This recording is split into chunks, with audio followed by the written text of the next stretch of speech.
नमस्कार good morning. आज जुलाई 6 तारिख सोमवार। आज दिन भरी अनेक बड़ गुरुत्वपूर्ण खबर गुड़िक आसी। आज वर्षा पाई स्कूल छुट्टी। अन्यपटे राज्य सरकार तरफ अनेक योजना सहित मिला पीएम आवास योजन घर। यह सहित बतक पालन करने को मागणार देउचंती सरकार सहायता। तेबे आसंतु आज सकाळ आसीथिबा 20टी बड़ खबर उपरे नजर पकाइबा। नंबर 1, आज वर्षा पाई बंद रहिबो स्कूल। राज्य में सक्रिय थिबा लघुचाप प्रभाव में कटक जिले में प्रबल वर्षा हेबार आशंका थिबारु आज प्रशासन पक्षरु समस्त शिक्षानुष्ठान को छुट्टी घोषणा करा जाइछि।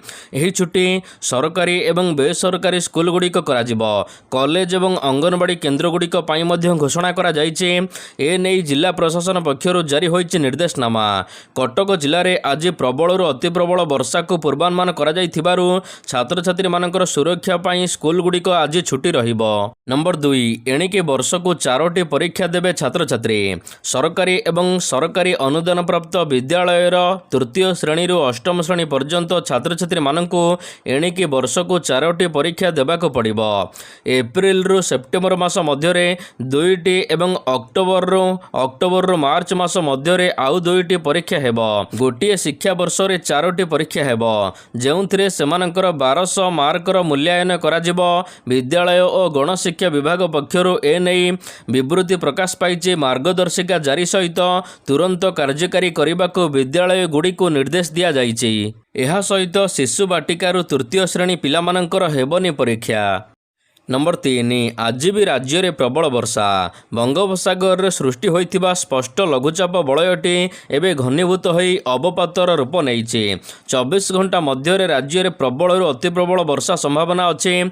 8 जिला पाई रेड अलर्ट जारी करिछि पाणीपाग विभाग। एही जिला गुड़िक हेउछि संबलपुर, बरगड़, बलांगीर, नुआपड़ा, अनुगुल, बौद्ध, सोनपुर एवं कंधमाल जिला। सेहीपरि सुंदरगढ़, झारसुगुड़ा, देवगढ़, केन्दुझर, ढेंकानाल, कटक, नयागढ़, गंजाम, गजपति, रायगड़ा, कलाहांडी एवं कोरापुट समेत 12टी जिला पाई ऑरेंज वार्निंग जारी करा जाइछि। यह व्यतीत अन्य 9टी जिला पाई मध्य येलो वार्निंग जारी करा जाइछि। आज वर्षा जोगु अनेक जगार जलबंदी परिस्थिति सृष्टि होई पारे। नंबर 4, कटिला 20 लाख भोटरंक नाम।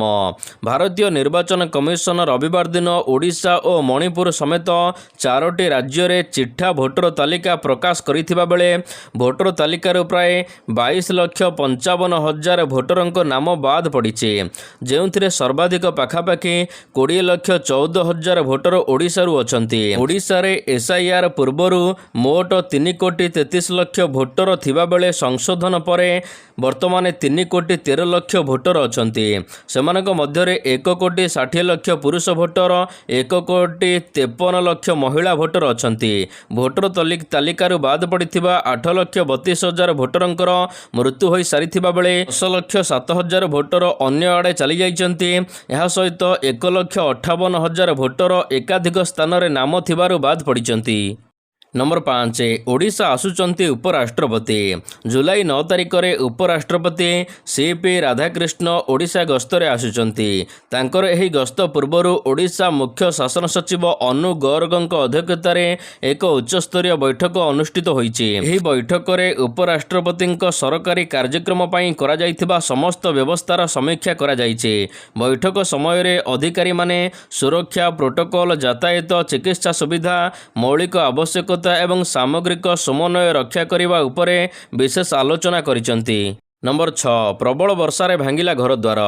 कोरापुट जिले में रविवार दिन प्रबल वर्षा होईछि। जिलार 14टी ब्लॉक रे मोट 1371.4 मिलीमीटर वर्षा रेकर्ड करा जाइथिबा बेले जयपुर, कोरापुट आदि 3टी ब्लॉक अंचल रे 7टी घर भांगिथिबा जिला जरूरी विभाग तरफ सूचना मिलिछि।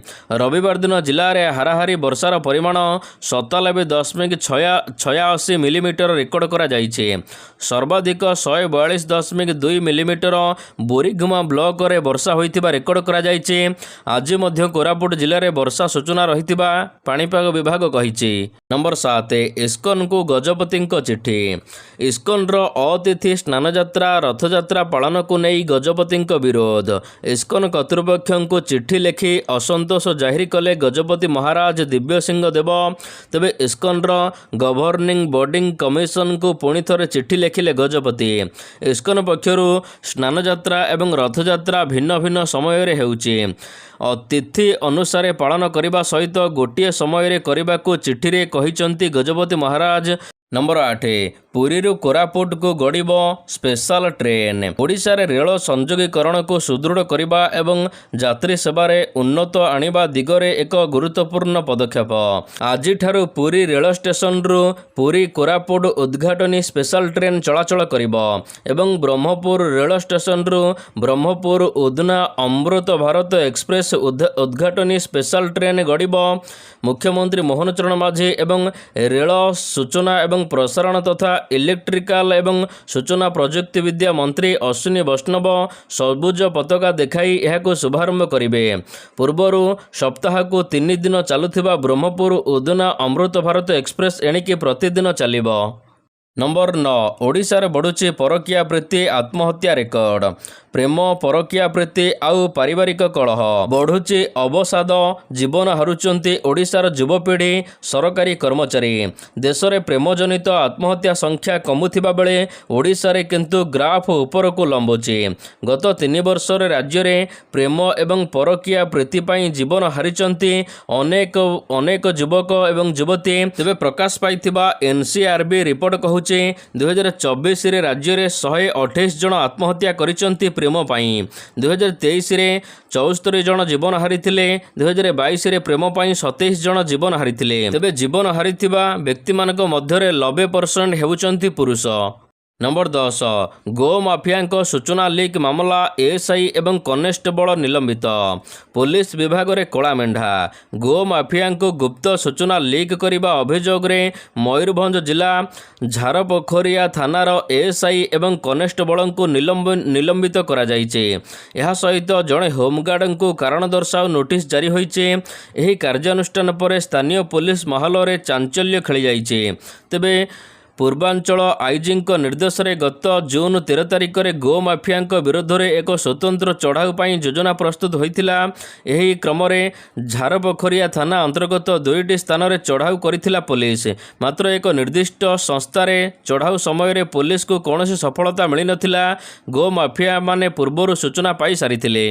ନମ୍ବର 11 ମୋବାଇଲ ଖୋଲିବ ରହସ୍ୟ। ଚାଉଳିଆଗଞ୍ଜ ଥାନା ଅଧିକାରୀ ବିଉଟି ମହାନ୍ତିଙ୍କ ମୃତ୍ୟୁ ଘଟଣାରେ ଛାନବିନ୍ ଆରମ୍ଭ ହୋଇଛି। ଜବତ ହୋଇଥିବା ବିଉଟିଙ୍କ 2ଟି ମୋବାଇଲ ଫୋନ ଫରେନ୍ସିକ୍ ଲ୍ୟାବ୍କୁ ପଠାଯାଇଛି ଟେଷ୍ଟ ବା ଯାଞ୍ଚ କରିବାକୁ। କମିଶନରେଟ୍ ପୋଲିସର ଏକ ଅପମୃତ୍ୟୁ ମାମଲା ରୁଜୁ କରି ତଦନ୍ତ କରୁଛି। ଚାଉଳିଆଗଞ୍ଜ ଥାନାରେ ଅତିରିକ୍ତ ଇନ୍ସପେକ୍ଟର ତଦନ୍ତ ଦାୟିତ୍ୱ ଦିଆଯାଇଛି। ତେବେ ମାଜିଷ୍ଟ୍ରେଟଙ୍କ ଉପସ୍ଥିତିରେ ବିଉଟିଙ୍କ ଶବ ବ୍ୟବଚ୍ଛେଦ କରାଯାଇଛି। ଏହା ସହିତ ଶବ ବ୍ୟବଚ୍ଛେଦ ପ୍ରକ୍ରିୟାର ସମ୍ପୂର୍ଣ୍ଣ ଭିଡ଼ିଓଗ୍ରାଫି କରାଯାଇଛି। କୌଣସି ବ୍ୟକ୍ତିଗତ ସମସ୍ୟା ନା କର୍ମକ୍ଷେତ୍ରରେ ଚାପ ଯୋଗୁଁ ବିଉଟି ଏଭଳି ଚରମ ନିଷ୍ପତ୍ତି ନେଲେ କମିଶନରେଟ୍ ପୋଲିସ ଏବେ ତଦନ୍ତ ଆରମ୍ଭ କରିଛି। ନମ୍ବର 12 10 ମତ୍ସ୍ୟଜୀବୀ ଉଦ୍ଧାର। ପୁରୀ ସମୁଦ୍ରରେ ଫସିଥିବା ଆନ୍ଧ୍ରପ୍ରଦେଶର 10 ଜଣ ମତ୍ସ୍ୟଜୀବୀଙ୍କୁ ସୁରକ୍ଷିତ ଭାବରେ ଉଦ୍ଧାର କରିଛି ପୁରୀ ପୋଲିସ। ପୁରୀ SP ପ୍ରତୀକ ସିଂଙ୍କ ପ୍ରତ୍ୟକ୍ଷ ନିର୍ଦ୍ଦେଶ ଏବଂ ପୋଲିସର ତ୍ୱରିତ ସମନ୍ୱୟ ଯୋଗୁଁ ମତ୍ସ୍ୟଜୀବୀମାନଙ୍କର ଜୀବନ ରକ୍ଷା ପାଇଛି। ଆନ୍ଧ୍ରପ୍ରଦେଶର କାକିନଡା ଫିସିଂ ହବ୍ରୁ ଏକ ମାଛଧରା ଡଙ୍ଗା ସାହାଯ୍ୟରେ ସମୁଦ୍ରକୁ ଯାଇଥିଲେ 10 ଜଣ। ମାତ୍ର ସମୁଦ୍ରରେ ହଠାତ୍ ଡଙ୍ଗା ଇଞ୍ଜିନ ସମ୍ପୂର୍ଣ୍ଣ ଅଚଳ ହୋଇ ଯାଇଥିଲା, ଯାହାଫଳରେ ଡଙ୍ଗାଟି ମଝି ସମୁଦ୍ରରେ ଅଟକିଥିଲା। ପ୍ରାୟ 2ରୁ 3 କିଲୋମିଟର ଦୂର ସମୁଦ୍ର ଭିତରେ ଫସିଥିଲା ଏବଂ ପୁରୀ ପୋଲିସ 10 ଜଣଙ୍କୁ ଉଦ୍ଧାର କରିଛି। ନମ୍ବର 13 ତାରାତାରିଣୀ କଲେଜରେ ହେବ ଆଧୁନିକକରଣ, ଅଞ୍ଚଳରେ ଖୁସି। ଗଞ୍ଜାମ ଜିଲ୍ଲା ପୁରୁଷୋତ୍ତମପୁର ତାରାତାରିଣୀ କଲେଜ ପାଇଁ ଚଳିତ ବର୍ଷ ଏକ ଐତିହାସିକ ବର୍ଷ ପାଲଟିଛି। ଏହି କଲେଜର ବିକାଶ ପାଇଁ ବୃହତ ଆର୍ଥିକ ଅନୁଦାନ ମଞ୍ଜୁର ହୋଇଛି।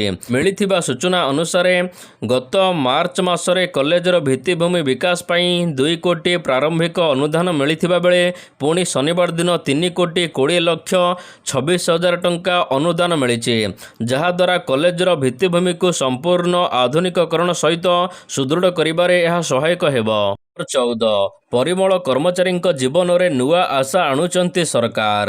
ତେବେ ପରିମଳ କର୍ମଚାରୀମାନଙ୍କ ପାଇଁ ନୂଆ ଯନ୍ତ୍ରପାତି ଦେବେ ସରକାର। ସିଓର ଏବଂ ସେଫ୍ଟି ଟ୍ୟାଙ୍କ ସଫେଇ ପାଇଁ ମିଳିବ ଆଧୁନିକ ଯନ୍ତ୍ରପାତି। ସଫେଇ କର୍ମଚାରୀଙ୍କୁ ବଣ୍ଟାଯିବ PPE କିଟ୍। ସାମାଜିକ ସୁରକ୍ଷା ଓ କଲ୍ୟାଣ ଯୋଜନାରେ ଦିଆଯିବ ସମସ୍ତ ପ୍ରକାର ସୁବିଧା।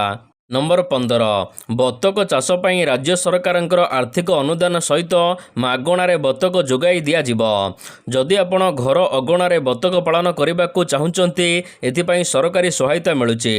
ହିତାଧିକାରୀମାନଙ୍କୁ ମାଗଣାରେ 50ଟି 2 ସପ୍ତାହ ବୟସର ବତକ ଛୁଆ ପ୍ରଦାନ କରାଯିବ ମାଗଣାରେ। ଏହା ସହିତ ଆଶ୍ରୟସ୍ଥଳୀ ନିମନ୍ତେ ପ୍ରତି ହିତାଧିକାରୀଙ୍କ ପିଛା ଅତିରିକ୍ତ 750 ଟଙ୍କା ଦିଆଯିବ। 2026-27 ଆର୍ଥିକ ବର୍ଷରେ ନୂଆ 3000 ହିତାଧିକାରୀମାନଙ୍କୁ ଏହି ଯୋଜନାରେ ଅନ୍ତର୍ଭୁକ୍ତ କରିବାକୁ ରାଜ୍ୟ ସରକାର ଲକ୍ଷ୍ୟ ରଖିଛନ୍ତି। ଯଦି ଆପଣ ବତକ ପାଳନ କରିବା ପାଇଁ ଚାହୁଁଛନ୍ତି, ଆପଣଙ୍କ ଜିଲ୍ଲାରେ ଥିବା ପ୍ରାଣୀ ଏବଂ ମତ୍ସ୍ୟ ବିଭାଗ ସହିତ ସମ୍ପର୍କ କରିପାରିବେ। ନମ୍ବର 16 ଜଳ ଜୀବନ ମିଶନ ଅଧୀନରେ ପ୍ରତି ଘରେ ପହଞ୍ଚିବ ଶୁଦ୍ଧ ପାଣି। 19.26 ଲକ୍ଷ ପରିବାରକୁ ନଳ ଯୋଗେ ପାନୀୟ ଜଳ ଯୋଗାଣ ହୋଇଛି। 28,141ଟି ଗାଁକୁ ସୁରକ୍ଷିତ ଭାବରେ ନଳ ଯୋଗେ ପାନୀୟ ଜଳ ଯୋଗାଣ କରାଯାଇଛି। ତେବେ 39,731ଟି ସାର୍ବଜନିକ ସ୍ଥାନରେ ସୁରକ୍ଷିତ ନଳ ଯୋଗେ ପାନୀୟ ଜଳ ଯୋଗାଣ କରାଯାଇଛି ରାଜ୍ୟ ସରକାରଙ୍କ ତରଫରୁ କୁହାଯାଇଛି। ନମ୍ବର 17 କଳାକାରଙ୍କୁ ମିଳୁଛି ସମ୍ମାନ ଏବଂ ସହାୟତା। ପଦ୍ମଶ୍ରୀ ଜିତେନ୍ଦ୍ର ହରିପାଲଙ୍କୁ ମିଳିଲା PM ଆବାସ ଯୋଜନାର କାର୍ଯ୍ୟାଦେଶ। ଘର ନିର୍ମାଣ ପାଇଁ 2.50 ଲକ୍ଷ ଟଙ୍କାର ସହାୟତା ପ୍ରଦାନ କରିଛନ୍ତି ରାଜ୍ୟ ସରକାର। ସ୍ଥାୟୀ ବାସଗୃହର ସ୍ୱପ୍ନ ଏବେ ସାକାର ହେବ। ଜିତେନ୍ଦ୍ର ହରିପାଲଙ୍କୁ ମିଳିଲା PM ଆବାସ ଯୋଜନାର ଘର। ନମ୍ବର 18 ଶୁଭେନ୍ଦୁ ଅଧିକାରୀଙ୍କ ବଡ଼ ଘୋଷଣା, ଏଣିକି ମିଳିବନି ସରକାରୀ ସହାୟତା।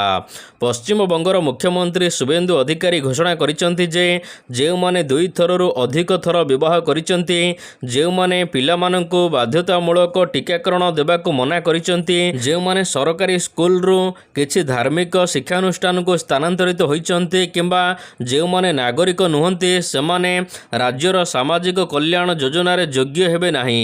ସେମାନଙ୍କୁ ଏବେ କୌଣସି ପ୍ରକାର ସରକାରୀ ସହାୟତା ମିଳିବ ନାହିଁ ବୋଲି ସରକାରଙ୍କ ତରଫରୁ ଘୋଷଣା କରାଯାଇଛି। ନମ୍ବର 19 ଗ୍ଲୋବାଲ ପାସପୋର୍ଟ ଇଣ୍ଡେକ୍ସରେ ଖସିଲା ଭାରତ। ଗ୍ଲୋବାଲ ପାସପୋର୍ଟ ଇଣ୍ଡେକ୍ସ 2026ରେ ଭାରତ 125ତମ ସ୍ଥାନକୁ ଖସିଛି। ଗତ ବର୍ଷ ର୍ୟାଙ୍କିଙ୍ଗରେ ଭାରତ ସାମାନ୍ୟ ଉପରକୁ ଉଠିଥିବା ବେଳେ ଏବେ ପୁଣି ତଳକୁ ଖସିଛି। ତେବେ 2021ରୁ 2023ରେ ଭାରତର ପାସପୋର୍ଟ ର୍ୟାଙ୍କିଙ୍ଗ 117ତମ ସ୍ଥାନରେ ଥିବାବେଳେ 2025ରେ 124ତମ ସ୍ଥାନକୁ ପହଞ୍ଚିଥିଲା। ଏବେ ଭାରତୀୟ ପାସପୋର୍ଟ 26ଟି ଦେଶକୁ ବିନା ଭିସାରେ ଯାତ୍ରା କରିପାରିବେ। ନମ୍ବର 20 PCBର ବଡ଼ ଘୋଷଣା।